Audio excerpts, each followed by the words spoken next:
దేశంలో మూడోసారి మోడీ అధికారంలోకి వస్తే భారత రాజ్యాంగాన్ని మార్చే కుట్ర జరుగుతుందని, పార్లమెంటు ఎన్నికలలో బీజేపీని ఓడించి కమ్యూనిస్టులను గెలిపించాలని సిపిఎం పార్టీ కేంద్ర కమిటీ సభ్యులు చెరుపల్లి సీతారాములు అన్నారు. ఆదివారం చౌటుప్పల్ మున్సిపల్ కేంద్రంలో కందాల రంగారెడ్డి స్మారక భవనంలో ఏర్పాటు చేసిన సిపిఎం పార్టీ చౌటుప్పల్ మండల జనరల్ బాడీ సమావేశంలో సిపిఎం పార్టీ కేంద్ర కమిటీ సభ్యులు చెరుపల్లి సీతారాములు పాల్గొని మాట్లాడుతూ, అంబేద్కర్ భారతదేశ పరిస్థితి అనుగుణంగా భారత రాజ్యాంగాన్ని తయారు చేస్తే మోడీ పరిపాలనలో అడుగడుగున భారత రాజ్యాంగాన్ని తూట్లు పొడిచే విధంగా వివరిస్తున్నారని అన్నారు.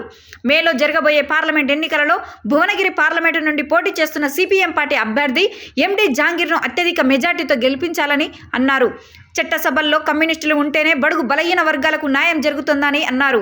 కమ్యూనిస్టు చట్టసభల్లో ఉన్నప్పుడు పేద ప్రజలకు ఉపయోగపడే ఎన్నో చట్టాలను తయారు చేశారని, మహాత్మా గాంధీ జాతీయ ఉపాధి గ్రామీణ హామీ పథకం కమ్యూనిస్టుల పోరాట ఫలితంగా వచ్చిందని అన్నారు. బీజేపీ పరిపాలనలో ప్రతిపక్ష పార్టీలను తుడిచిపెట్టే విధంగా వ్యవహరిస్తున్నారని అన్నారు.